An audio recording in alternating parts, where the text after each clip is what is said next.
My name is Erica Hugo, and I'm going to take you through how to use this program as a homeschooler. EduAnywhere is built on the needs of homeschooling families who follow an eclectic style to learning. It is designed to help mothers educate their kids on a high level without getting burnout. If you have 4 children on different levels, teaching the traditional way is an impossible task. For myself, I found when I taught each child for an hour each, they got restless and bored, and I was dead tired. It was extremely difficult to focus on each child's levels and needs. So firstly, EduAnywhere is designed so that a whole family can hyper-focus together on a topic and adjust the content to each child's level. This means the videos in each section vary for different ages. There are videos for younger kids and there are videos for older kids, all covering the same content. Many people use EduAnywhere as a once-off, going through the content as quickly as possible or use it for revision only. Going through the content once in a short time builds weak memories. A much better approach is to explore different concepts over the years and to combine these concepts with themes that your children are interested in. The aim of EduAnywhere was to give the parents structure so that the family can cover topics over a couple of years at a more natural pace. There is no specified time frame, as true autonomy in learning should allow you to adjust the content to your family's needs. Real learning is about gaining understanding and exploring concepts and not getting as high marks as quickly as possible. I would like to see families use EduAnywhere as a framework to base their basic structure of homeschooling on, and then to add a variety of resources to make their learning fun and engaging. Gaining understanding means building good long-term memories. Building good memories means building a solid neural network, which can only be done over time. Strong memories have 2 components: making many connections and making strong connections. Making many connections means children need to explore a concept in different ways and think deeply about the content. This is why I would like to encourage you to look for relatable projects on Pinterest, find games and any other resource that builds understanding along with EduAnywhere. The more fun and engaging you can make the content, the more buy-in you will get from your children and the more you as a family will enjoy the process. Strong connections make that you can recall work faster and solve problems more efficiently. This is done by going over the same content several times. EduAnywhere helps you go through the same content in different ways by letting you 1. Read through the study notes, 2. Watch videos, 3. Read textbook, 4. Make cheat sheets, 5. Answer short questions, 6. Work through the syllabus checklist, and 7. Practice long questions. This process lets you go through the content at least 7 times. Each time you spend time on a topic, the memory gets strengthened. The learning process is divided into 5 steps: priming, exposing, encoding, storing, and retrieving. For your younger children, you will focus on the first 3 steps, and the older children will need to focus on all 5 steps. Let's see what you would do as a guardian of children aged 8 to 13 years. Step 1 is priming.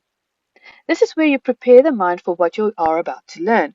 Practically speaking, this means you as a guardian look at the topics in the overview section and choose a topic you would like to cover. You then read the study notes to get an idea of what your children need to master and tell the kids what they are going to learn. Step 2 is exposing. Here, your children get exposure to vocab and new content that they've never seen before. You let the kids watch videos that cover the topic and then you discuss with them what you as a guardian read and understood in their study notes. You cannot let them watch all the videos, as it will take them at least 3 years without sleeping or eating. Step 3 is encoding, where children need to gain a deeper understanding of the work and make the content their own.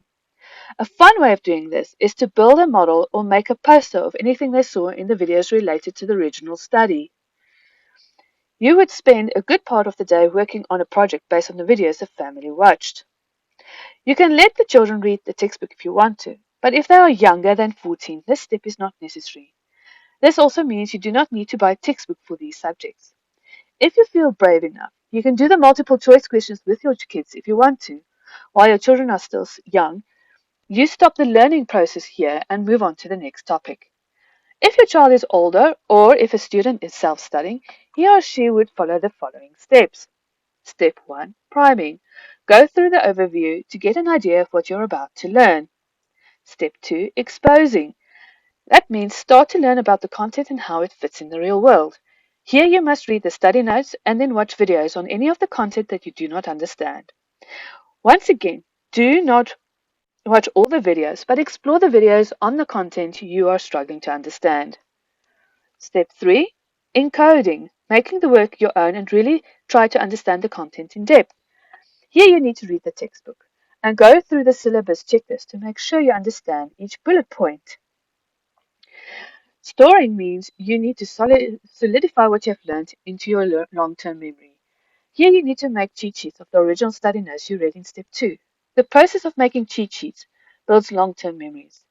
I don't like to use the word study notes, as children then think they need to make a summary of the textbook. A cheat sheet focuses on getting the most important information in the most concise way onto a piece of paper. This step is very important, and many students avoid it. By looking at your child's cheat sheet, you will quickly pick up if your child has insight or not. If a child rewrites paragraphs out of books, then you know he cannot explain the work in his own words and needs to study the content more. Step 5. Retrieving means you recall and apply what you have learned. You need to do the multiple choice questions using your study notes. If you get less than 60%, it means you don't understand the content enough and need to revisit the work. If you get between 60% and 85%, it means you understand the work but did not read the questions properly. It's very important to redo the test so you can learn from your mistakes and can get used to the way the questions are asked. If you get more than 85%, it means you really understand the content and you can move on to the next phase. The final step is to do the long questions.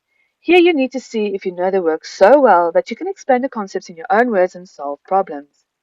It is important to get someone to check your answers to the long questions. I tell my students the long questions are like doing a comprehension test on test steroids. If you don't follow the command words, you will not earn marks, even if what you say is theoretically true. You need to practice communicating accurately. After marking the long questions, you need to update your cheat sheets and learn from your mistakes. Once you feel comfortable with the content, you can move on to the next section. I would like to give a word of warning. Just doing the multiple choice questions is not enough. You must make cheat sheets and you must do long questions as well. Many students avoid these two tasks as it requires a lot of brain power. In my opinion, a child is not ready to write exams if a student does not have cheat sheets and has not practiced long questions. So how much time do you spend on each section?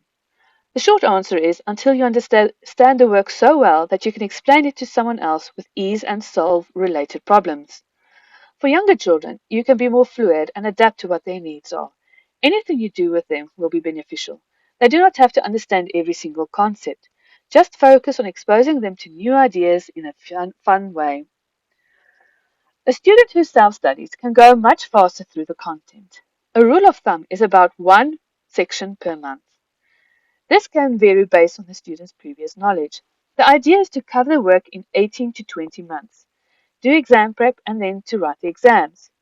Because EduAnywhere encourages autonomy, that means being in control of your learning, the student can determine his own pace. You can go faster or slower. You as a student are in control of your learning. If you are using EduAnywhere as a family, I would focus on one or two subjects and not do all the subjects at the same time. This is just from my personal experience. Learning so much new content in too many subjects can be extremely overwhelming. For me, it is also important that a guardian learns alongside the student, as this builds empathy and insight. If you understand what your child is learning, you can give quicker feedback in the long questions and give your child better emotional support.